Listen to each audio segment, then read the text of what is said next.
강함 되시네라는 그 제목으로 우리 성도님들과 함께 은혜를 나누길 원합니다. 비록 지금은 우리가 휴전 국가에 있고 또 전쟁을 치른 지 참 오래되었기 때문에 전쟁이라는 것에 대한 기억이 희미해지고 있긴 하지만 실은 우리 동아시아 지역의 정세만 살펴봐도 대만을 주축으로 중국과 또 날마다 미사일을 쏘아대는 북한까지 언제 전쟁이 일어나도 전혀 이상하지 않을 것 같은 긴장 관계 속에서 지금 이 국제 정세가 진행되고 있습니다. 이뿐 아니라 미국과 중국 또 러시아와 미국도 서로 아주 그 냉전 시대 못지않게 군비 경쟁을 하고 또 무역 제재를 통해서 경제적인 제재를 가하고 있는 것들이 결코 심상치 않아 보이는 그런 긴장 관계 속에서 지금 우리가 살아가고 있음을 여러분들도 느끼고 계실 줄로 믿습니다. 그러다 보니까 이제 반사 이익도 그만큼 많이 얻었는데요. 우리나라가 이제 군비를 폴란드나 인도네시아와 같이 많이 수출하게 되면서 또 그에 따른 이득도 보고 있는 상황이죠. 자, 그러면 제가 이 질문하려고 사실 이렇게 처음 서두를 꺼냈는데요. 전쟁이 임할 때 여러분들이 보실 때 전쟁을 치르려면 승리의 조건으로 여러 가지가 있지 않겠습니까? 머리에 한번 떠올려 보시면 좋겠는데 무엇이 있을까요? 전쟁에 승리하기 위해서 다 생각을 하고 계실 줄 알고 제가 한번 읊어보겠습니다. 첫 번째는 당연히 무기가 좋아야겠죠. 우리가 갖고 있는 신의 무기들, 신식 무기들이 이 재래식 무기를 갖고 있는 북한에 비해 월등히 앞선다는 것 잘 알고 계실 겁니다. 특별히 이제 공중전에 있어서는 압도적 전력을 갖고 있는데 2배에 가까운 비행기를 갖고 있는 북한이지만 우리가 이길 수밖에 없는 이유가 한 가지 있습니다. 그게 무엇인가요? 레이더의 거리가 굉장히 길어요. 그러니까 저쪽에서는 우리 비행기가 보이지 않는데 우리는 이미 보고 미사일을 쏜 상황이기 때문에 이길 수밖에 없는 거죠. 그래서 신식 무기가 당연히 필수적으로 필요할 겁니다. 두 번째는 아까 말씀드린 것처럼 레이더. 이 레이더, 위성, 이 모든 것들이 뭐죠? 첩보전이죠. 정보전이죠. 정보에 더 많은 정보를 갖고 있는 사람, 더 빠른 정보를 갖고 있는 나라가 이길 수밖에 없습니다. 그리고 이제 세 번째라면 이 전쟁이 속전속결로 빨리 끝나면 다행이지만 아시는 바와 같이 러시아나 이 우크라이나 전쟁 사태와 같이 1년 혹은 그 이상을 견뎌야 될 정도가 돼야 된다면 보급 물품, 식량이 충분해야 될 겁니다. 그리고 당연히 마지막으로는 이 싸움을 아직은 로봇이 하고 있지는 않기 때문에 병력이 압도적으로 많이 있어야 승리할 수 있겠죠. 이 네 가지 중에 어느 것 하나라도 좀 부족하다면 승리를 장담할 수는 없을 겁니다. 그런데 오늘 지금 미디안과의 전쟁을 치러야 되는 이 기드온의 입장에서 하나님은 이 기드온에게 어떻게 해야 승리할 수 있는지 그 조건에 대해서 몇 가지를 일러주고 있습니다. 본문의 시작은 7년 동안 이 이스라엘을 괴롭혀온 미디안 군대가 바로 코앞에 와서 이제는 전쟁이 임박했음을 알리는 이 긴장 사태에서부터 시작됩니다. 지금까지는 기드온이 하나님이 함께하고 계심을 확인하기 위해서 하나님 저와 함께하고 계시다면 이런 증거를 보여주십시오라고 하나님께 증표를 수집하는 기간이 있었다면 이제는 하나님께서 기드온을 통해 전쟁을 수행하기 위해서 너희는 어떻게 해야 된다라는 것을 확인하는 그리고 그것을 일러주는 과정이라고 말하면 정확할 것 같습니다. 그럼 하나님께서는 이 전쟁을 치르기 위해서 지휘관이 되어야 될 기드온에게 이 전쟁의 승리 비법으로 어떤 걸 원하셨을까요? 첫 번째는 적은 병력을 가지고 싸우라는 것이었습니다. 우리가 앞서 지금 말씀드렸던 것처럼 전쟁에서 승리하려면 뭐가 있어야 된다고요? 압도적인 병력. 이게 너무나도 기본적인 상식이에요. 그런데 일반적 병법과는 완벽히 다른 반대되는 개념을 지금 하나님께서 명하고 계신 겁니다. 기술이나 자원은 아니더라도 이것들은 없더라도 속전속결로 어떻게든 전쟁을 빨리 끝내려면 압도적 병력을 가지는 것은 필수적인 겁니다. 당장 싸우지 않더라도 한 명이라도 더 있으면 사기가 충천하는 것이 당연한 일 아니겠습니까? 하물며 우리 교회도 예배를 드릴 때 제 마음이 그래요. 청년부에서 애들이 안 나오고 이러면 이게 진짜 앞에서 인도하는 자의 마음이 어때요? 참 마음이 참람합니다. 가슴이 아파요. 그러다가 한두 명이라도 어떤 날 더 오고 그러면 뭐 진짜 걔네들이 뭘 하지 않았는데도 너무 기뻐요. 그 예배에 힘이 있고 말씀에 더 힘이 들어갑니다. 마찬가지예요. 우리도 숫자가 많아지면 기뻐요. 재밌어요. 활발해집니다. 그런데 하나님께서는 오히려 기드온에게 병력을 줄이라고 명령하신 겁니다. 대체 그 이유가 뭘까요? 그 이유는 간단했습니다. 우리 같이 한번 말씀을 좀 봤으면 좋겠는데 2절 말씀을 같이 한번 함께 읽어보도록 하겠습니다.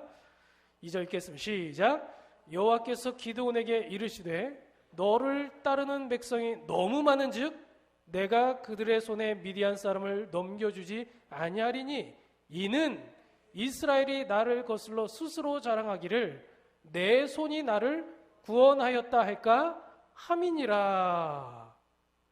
이유가 간단했습니다. 애초에 이 전쟁이 사람의 계획과 힘이 아니라 하나님의 계획과 하나님의 힘으로 승리해야 된다라는 것을 하나님은 이미 설정해 놓으셨다는 거예요. 근데 우리가 교회에서도 어떤 사역들, 대단한 일들을 해놓고 나면 다들 겉으로는 그러지 않으시죠. 앞에 나와서 간증들 하시잖아요. 하나님이 하셨어요. 하나님이 다 하셨습니다. 하나님이 채워주시고 하나님이 계획하시고 하나님이 붙여주시고 하나님이 승리케 하시고 그래서 하나님께 모든 영광을 돌려드립니다 라고 얘기를 하지만 속 안에서는 뭐라고 생각합니까? 슬그머니 나오는 놈이 있어요. 그래도 내가 잘했지. 나니까 했지. 저 사람이면 이렇게 안 됐지. 이거 있지 않아요? 내가 있으니까 이 교회가 이만큼 돌아가지. 내가 있으니까 이 사역이 이렇게 됐지. 이거 참 위험한 생각인데 우리 안에 그놈들이 있어요. 그런 생각들이 있어요. 그래서 이 전쟁은 절대로 사람의 힘으로 이겼다라고 애초에 말을 꺼내지도 못하게 만들려고. 그러려면 어떻게 해야 돼요? 병력을 일부러 제거하는 거예요. 그래서 얼마나 제거했는지 아십니까? 처음 이스라엘의 병력이 32,000명이었어요. 그리고 하나님께서 병력을 줄이라고 해서 줄인 숫자가 몇 명입니까? 22,000명을 줄였어요. 몇 명이 줄은 거예요? 거의 퍼센트로 따지면 거의 한 70%가 날아간 거죠. 그런데요, 어떤 사람을 그럼 제외시켰을까요? 여러분께서는 이 사역을 하실 때 어떤 분들이랑 같이 하고 싶지 않으세요? 물론 다 같이 해야 맞겠지만 유독 같이 하고 싶지 않은 사람들이 있잖아요. 하다 보면 어떤 사람이에요? 훈수 드는 사람? 딴지 거는 사람? 가르치려고 드는 사람? 센 사람? 시비 거는 사람? 뭐 있죠. 늦게 오는 사람, 드문드문 빠지는 사람, 불성실한 사람 다 있어요. 있는데 그 중에서 제일 같이 하기 싫은 사람 어떤 사람이냐면 김 빠지게 하는 사람. 옆에서 초치는 거예요. 뭘 하려고 하면 그게 되겠어? 지난번 했는데도 안 되더라. 야. 그만해. 여기까지만 하고 그냥 갑시다. 뭐 이런 사람들 있잖아요. 오지나 말지 차라리. 와가지고 잘하려고 하는 사람들 김을 빠지게 만들어요. 자, 공포는 전염된다라는 말이 있습니다. 공포가 전염된대요. 내가 원래 그 공포를 갖고 있지 않았는데 옆에 있는 사람들 때문에 나도 모르게 그 공포가 전염되는 겁니다. 자, 초등학교 시절에 있었던 일입니다. 오래된 일이죠. 친구들과 함께 담력 테스트를 했는데요. 물론 여기 계신 이제 어르신들이야 어렸을 때 담력 테스트, 뭐 공동묘지 한 바퀴 돌고 오기, 뭐 폐허된 그 폐가에 들어가서 뭐 하룻밤 자고 오기 뭐 이런 거 해보셨는지 모르겠지만 저희 동네에는 이제 도심이기 때문에 그런 일은 없잖아요. 제가 이제 계산동에 살고 있을 당시에 제 친구네 집이 인정 프린스 아파트였습니다. 인정 프린스 혹시 사시는 분 계실지 모르겠어요. 인정 프린스 아파트 그 지하를 가보신 적 있으십니까? 지금도 기억이 나요. 인정 프린스 아파트 지하에 가면요, 길이 미로처럼 돼 있어요. 막 이렇게 지그재그로 막 돼 있습니다. 그럴 뿐만 아니라 이 불도 그 당시에는 왜 그런 색깔 불을 해놨는지 모르겠는데 이 정육점 불처럼 이 빨간 불을 해놨어요. 이 핑크빛 불로 해가지고 으스스합니다. 그래서 이제 한 무리가 한 4-5명이 여기를 이제 들어가는 거예요. 들어가다가 한 중간쯤 갔어요. 그러면 별것도 없는데 아무것도 안 나왔는데 이 뒤에 있는 놈이, 앞에 간 놈 말고 뒤에 있는 놈이 빽 소리를 지르고 야! 그럼 소리 지르고 나면 어때요? 분명히 앞에 있는 애는 지가 보고 있는데도 자기가 먼저 확인하는 거잖아요. 근데 이 소리 때문에 놀래가지고 그냥 우르르 나오는 거예요. 제가 그때 느꼈어요. 아, 공포는 실체가 있는 게 아니라 전염되는 거구나. 진짜 뭐가 공포 느낄 만한 게 있는 게 아니라 전염되는 거구나. 반대로 얘기하면 뭐예요? 용기도 전염되는 거구나. 성령 충만도 전염되는 거구나. 여러분들이 한 분이 쓰시면, 한 분이 성령의 불을 받으시면 붙는 거예요. 누군가에 의해서가 아니라 바로 내 자신이 그런 분들이 되실 길을 주님의 이름으로 축복합니다. 자, 그렇게 해서 하나님께서는 이 공포에 질려 있는 사람들, 이 오합지졸 같은 사람들을 몇 명을 속아냈어요? 32,000명 중에 22,000명을 뺐어요. 자, 그런데요, 10,000명을 가지고 싸우면 될까요? 안 될까요? 이쯤 되면 많이 뺐잖아요. 70% 빠진 거잖아요. 이제 거품이란 건 없잖아요. 그런데 하나님께서 한 가지를 더 명령하셨습니다. 여러분, 기드온 하면 생각나는 숫자 있죠? 기드온과 몇 명? 300용사. 그럼 몇 명 빠져야겠어요? 산술적으로 계산 한번 해볼까요? 10,000명에서 몇 명 빠져야 돼요? 9,700명. 아, 산수들 잘 하시는 거 보니까 아직은 괜찮으십니다. 예. 자, 추가적으로 명령을 하셨어요. 아직도 많다. 아직도 많다. 야, 이게 사실 전쟁 나갈 사람한테 할 소리는 아니에요. 기도는 어떤 마음을 가지고 이 명령을 들었을지 모르겠지만, 두 번째로 그래서 하나님께서 이 병력들을 또 솎아내려고 선택한 방법이 뭐냐면, 물가로 나와서 너희들 물을 좀 마셔봐라 그랬어요. 여러분 집에서 댁에서 이제 물을 마실 때 어떻게 마시고 계신가요? 다 지금 이제 정수기 있으니까 띵 눌러가지고 뭐 얼음도 받아 먹고 정수도 해 먹고 온수도 해 먹고 그렇게 드시잖아요. 다 근데 컵에 따라서 드시죠. 그렇죠? 뭐 이렇게 받아가지고 먹지 않잖아요. 아니면 뭐 이렇게 받아서 먹지 않잖아요. 나는 자연인이다 그러면서 이렇게 받아 먹지 않잖아요. 그런데 지금 이 당시에는 컵 이런 게 없죠. 수통 그런 거 있는 그런 시절도 아니죠. 그러면 이제 시냇가에서 물을 마셔야 되는데 어떻게 먹어야 될까요? 첫 번째 그룹이 있었습니다. 어떤 그룹이 있었냐면 그들은 무릎을 꿇고 물을 입을 대고 마셨습니다. 예, 그 숫자가 이제 9,700명의 다수였습니다. 그리고 B그룹은 손으로 물을 떠서 마셨습니다. 그 숫자가 300명이었습니다. 누굴 데리고 갔을까요? 이제 우리 산수했으니까 다 알죠? 네. 후자입니다. 근데 문제는 하나님께서 왜 이런 기준을 가지고 물 먹는 게 뭐 전쟁이랑 뭔 의미가 있다고 이런 기준으로 사람들을 선별했는가 하는 궁금증이 생길 수밖에 없는 거죠. 그래서 이 고민을 많은 신학자들이 했습니다. 아마도 이랬을 거다 추측을 했는데 손으로 물을 떠서 마신 300의 병사들은 무기를 한 손에 쥐고 한 손으로 물을 떠서 이렇게 마셨으니까 전쟁에 임하는 자세가 경계 태세를 갖추고 있었기에 아주 적합한 병사가 아니었겠냐 이런 추측을 했어요. 이게 뭐라고요? 진짜 정설이라고요? 아니면 추측이라고요? 추측이라고요. 추측. 그런데 여러분 진짜 함정이 뭔지 아십니까? 함정. 우리가 성경을 읽을 때 함정이 있다는 거예요. 바로 이 함정이 하나님께서 왜 이런 일을 시켰는지에 대한 합리적 이유를 찾으려고 하는 우리의 모습이 함정이라는 거예요. 하나님은 대체 왜 이 병력을 제거했을까? 하나님은 왜 대체 물 먹는 모습을 통해서 병사들을 뺐을까? 이걸 찾는 거예요. 그게 함정이에요. 제가 함정이라고 이를 단 이유가 있습니다. 왜냐하면 우리는 삶에 있어서 특별히 무언가를 계획함에 있어서 언제나 이유를 찾습니다. 이유를 찾아요. 합리적인 가설을 세웁니다. 아마 내가 이렇게 하면 다음에 이렇게 되지 않겠나? 왜냐하면 우리가 살고 있는 모든 세상의 가치관들이 바로 그것입니다. 잘 한번 들어보시죠. 요즘 우리를 둘러싸고 있는 가치관이 뭔지 여러분 아마 동의하실 겁니다. 가성비, 가격 대비 성능이 얼마나 뛰어난가. 계산적, 기브앤테이크. 내가 이만큼 줬으니까 너도 나한테 줘야지. 그래서 다들 아들, 딸 시집 보낼 때 계산하잖아요. 방명록 왜 적어요?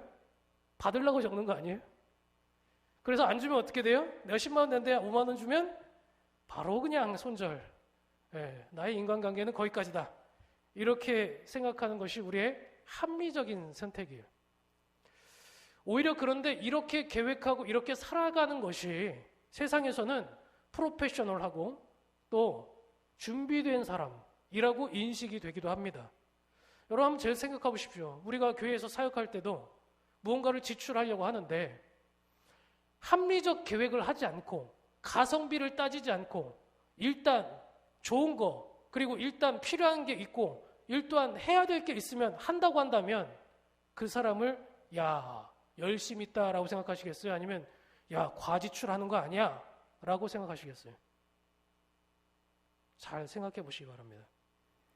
그런데 하나님께서 이스라엘 군인들을 선별하는 데 있어서는 합리적 이유가 전혀 없었습니다. 오직 이유는 우리가 앞서 읽었던 2절 말씀, 이는 이스라엘이 나를 거슬러 스스로 자랑하기를 내 손이 나를 구원하였다 할까 함이니라. 다시 말하면 내가 잘해서, 내가 열심히 싸워서, 내 병력이 많아서, 내가 아주 훌륭하게 전투를 치러서 이 전쟁을 승리했지라는 말을 애초에 하지 못하도록 하기 위해서, 다시 말하면 이 말을 바꾸면 하나님의 하나님 되심을 나타내기 위해서, 하나님의 능력을 나타내기 위해서 이렇게 하셨다는 것입니다. 그래서 이 전쟁을 승리로 끝마치고 난 뒤에 기드온은 이렇게 고백할 수 있었습니다. 이 승리는 오직 하나님의 것이었다. 내가 한 것이라고는 하나님을 신뢰하고 그의 말씀에 순종하는 것뿐이었다. 사랑하는 성도 여러분, 어쩌면 이게 이상적이고 좋아 보이지만 사실 한편으로는 무모해 보이고 무계획적인 것 같고 손해볼 것만 같고, 그래서 절대 그런 계획을 세우면 안 될 것 같은 일들을 벌인 것이 바로 하나님의 계획이었다는 사실입니다. 그리고 절대 선택하면 안 될 것 같은 하나님의 계획의 정점은 우리를 구원하셨던 십자가에서 이루어졌습니다. 십자가는 바보 같은 짓입니다. 십자가는 저주입니다. 십자가에서 죽는 것은 패배한 것 같고 끝인 것 같습니다. 그런데 그 십자가에서 하나님은 세상이 알 수 없는, 세상의 방법과는 전혀 다른 역설적인 승리를 이루셨습니다. 그리고 우리는 그런 비합리적 계획인 십자가를 통해서 구원받을 수 있었습니다. 그리고 이 자리에 있는 여러분들은 그 비합리적인 결과물들입니다. 그런데 이 구원은 어떤 사람들이 받을 수 있는지, 어떤 사람들이 받은 특권인지 혹시 기억하고 계십니까? 칼빈의 5대 강령 중 하나인 몇 가지를 제가 설명을 좀 드리자면, 첫 번째로 전적인 타락입니다. 전적인 타락이 뭡니까? 내가 아무리 노력하고 아무리 의지적으로 뭔가를 하려고 해도 소망도 희망도 없어서 죄를 짓고 싶지 않아도 죄를 지을 수밖에 없는 이 죄의 근원, 죄의 덩어리, 죄인이라는 것을 스스로 인정하는 것이 전적인 타락이에요. 아, 나 이 정도면 괜찮은 사람이지. 아, 내가 이 정도면 의지적으로 죄를 안 지을 수 있지. 나 이 정도면 깨끗해졌지. 이 정도면 하나님께 은혜 갚은 사람이 된 거지. 라고 생각하는 사람이라면 죄송하지만 하나님의 은혜를 받지 못하신 분입니다. 조금 덜 좋은 사람, 조금 더 나쁜 사람 있을 수는 있겠지만 그럼에도 우리는 다 죄인입니다. 그리고 이것을 인정한 사람에게 하나님께서 불가항력적인 은혜를 주십니다. 이건 뭐 받고 싶어서 받는 게 아니에요. 그냥 피하고 싶다고 해서 피할 수 있는 것도 아닙니다. 그냥 무방비적인 우리 상태인 죄인들에게 하나님이 작정하고 너 사랑하겠다고 하시는데 누구에게 주시느냐? 이거 그냥 무조건적인 선택입니다. 어떤 조건도 없어요. 계획도 없어요. 자격이 없어요. 이뻐서도 아니고 죄를 덜 지어서도 아니에요. 돈이 많아서도 아니고 그냥 하는 거예요. 그냥 하나님께서 하시는 거예요. 되게 비합리적이죠. 그런데 이 모든 구원 계획을 우리식으로 표현하면 뭐라고 말할 수 있습니까? 우리의 세상과 전혀 다른 계획이에요. 비가성비, 비효율적, 비계산적이라고 말할 수 있습니다. 십자가는 그런 거예요. 뭐가 이쁘다고 저 같은 사람을 구원함이 줍니까? 말 좀 잘 들을 수 있는 사람 좀 쓰시죠.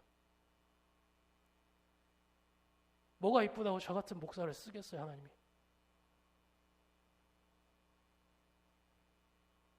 배은 망덕해서 수시로 하나님의 사랑을 오히려 이용만 해먹는 저 같은 사람을 하나님 뭐 이쁘다고, 가성비 떨어지잖아요.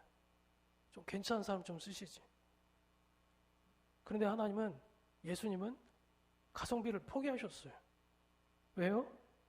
하나님의 하나님 되심을 알려주시려고. 그분의 은혜와 사랑이 얼마나 큰지 알려주시려고. 네가 한 거 아무것도 없어. 너는 자격이 없지만 내가 하는 거야. 내가 널 사랑하고 내가 널 택했고 내가 널 구원하는 거야. 그래서 사도 바울은 고린도후서 12장 7절에서 9절 말씀에 자신을 끊임없이 괴롭혔던 지병의 치유를 위해서 여러 번 간구했음에도 불구하고 거절당했을 때 이렇게 고백할 수 있었습니다. 나를 자만하지 않게 하시려고 내 안에 육체의 가시를 남겨두었다. 이미 받은 은혜가 족하다. 아니 왜요? 여러분 한번 계산기 두드려 볼까요? 사도 바울과 같은 대단한 사역자가 건강했더라면 얼마나 더 대단한 일을 할 수 있었겠습니까? 오히려 바울과 같은 사람이 건강해야지, 야, 하나님 믿으니까 저렇게 건강해질 수 있겠구나. 이거 움직이는 간판 아니에요? 광고 아니에요? 그게 바로 우리 합리적 생각인데 하나님은 그렇게 하지 않으셨어요. 왜냐하면 하나님의 일하심은 바울이 얼마나 많은 일을 하는지, 얼마나 대단한 일을 하는지는 전혀 중요하지 않았기 때문입니다.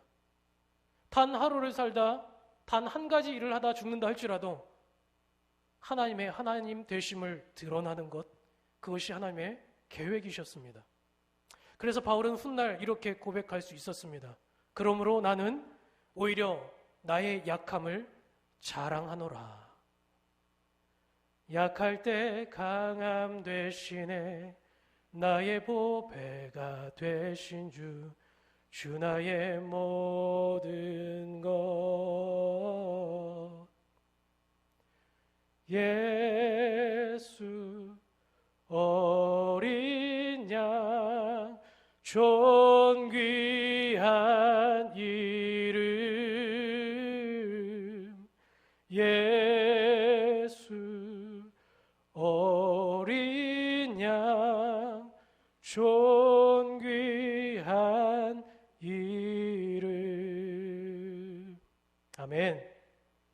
이런 비합리적이고 비이성적이고 비효율적인 은혜를 이미 우리가 체험했음에도 불구하고 때로는 우리가 살면서 세상의 기준과 잣대를 가지고 교회로 들어와서 심지어 교회 사역을 할 때조차도 그것들을 차용하기도 합니다. 왜냐하면 그것이 교회를 당장 더 이롭게 만들고 교회에게 이득을 가져다 줄 것 같고 교회를 더 건강하게 만들 것 같고 오래 보존하게 만들 것 같기 때문에. 그게 다 누구의 생각이라고요? 내 생각. 내 생각이라고요. 예수님은 작은 어린아이처럼 되지 않으면 천국에 들어갈 수 없다고 이야기하며 그들이 오는 것을 막지 않고 반기셨습니다. 그런데요, 솔직히 한번 우리 얘기해 볼까요? 여러분은 어른들이 오시는 게 좋으세요? 애들이 오는 게 좋으세요? 어른이 한 분 오시는 게 좋으세요? 아이들이 오는 게 좋으세요? 유치원생이 한 명 오는 게 좋으세요? 100억대 자산가 한 명이 오는 게 좋으세요? 11조를 계산하게 되죠. 교회 운영을 계산하게 되죠. 혹여나 섬길 수 있는 사람이 올까? 계산하잖아요. 효율이죠, 효율. 어린아이들에게는 돈이 들어가기만 해요. 예, 맨날 뭐 사달라고 하고 뭐 이거 사주세요, 저거 사주세요. 이 선물 받고서도 다음 주에 안 나오고. 먹튀가 얼마나 많은지 몰라요.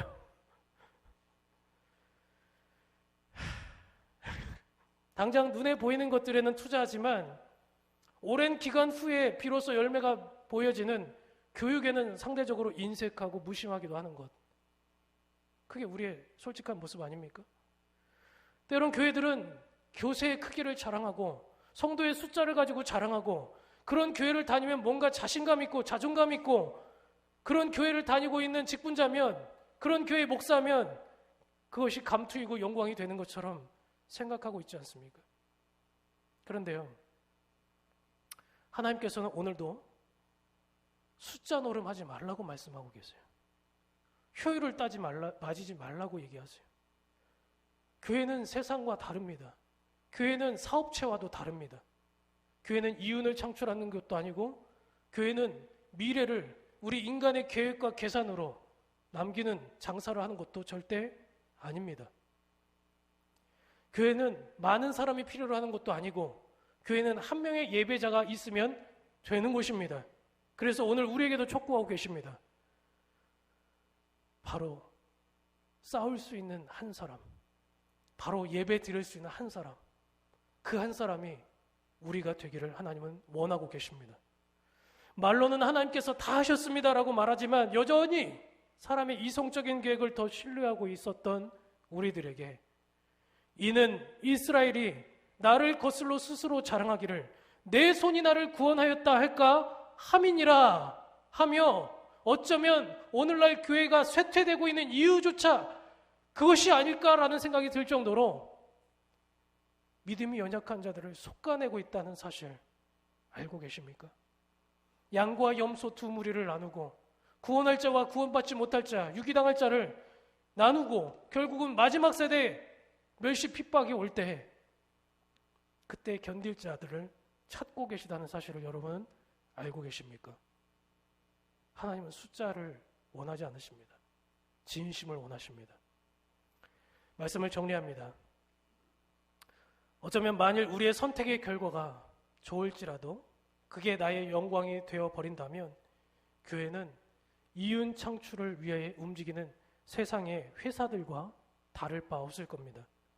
바라기는 우리 교회가 비록 보이지 않지만 영적 전투 가운데 하나님의 리더십을 인정하고 당장 지금은 우리에게 이득이 되지 않을지라도 오늘 하루 마치 마지막인 것처럼 사과나무를 심고 그 사과 열매를 기다릴 수 있는, 그래서 주님의 일하심을 기다리는, 그것을 사모하며 나가는 저와 여러분들이 될 수 있기를 주님의 이름으로 축복합니다. 기도하겠습니다. 참 좋으신 하나님 감사합니다. 하나님, 이 성경의 원리를 통하여 우리 교회가 또 우리 삶이 어떻게 운영되어지기를 원하는지 주님 말씀하셨습니다. 가성비, 효율, 계획, 그리고 그 모든 것들이 성경에서 나온 것이 아니라 세상의 풍조 그리고 전통에 의해서 기인한 것이라면 결국은 사람으로부터 온 것입니다. 하나님, 교회는 사람이 운영하는 것이 아닙니다. 비록 사람이 계획하는 것처럼 보일지라도 그것을 이끄시는 분은 여호와 하나님이심을 우리가 인정하기 원합니다. 그렇다면 하나님, 이 역설적 계획 속에 우리가 무엇을 가치 기준으로 두어야 되겠습니까?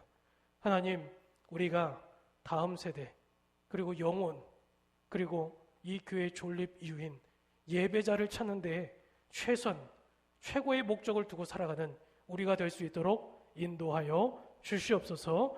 예수님의 이름으로 감사하며 기도합니다. 아멘.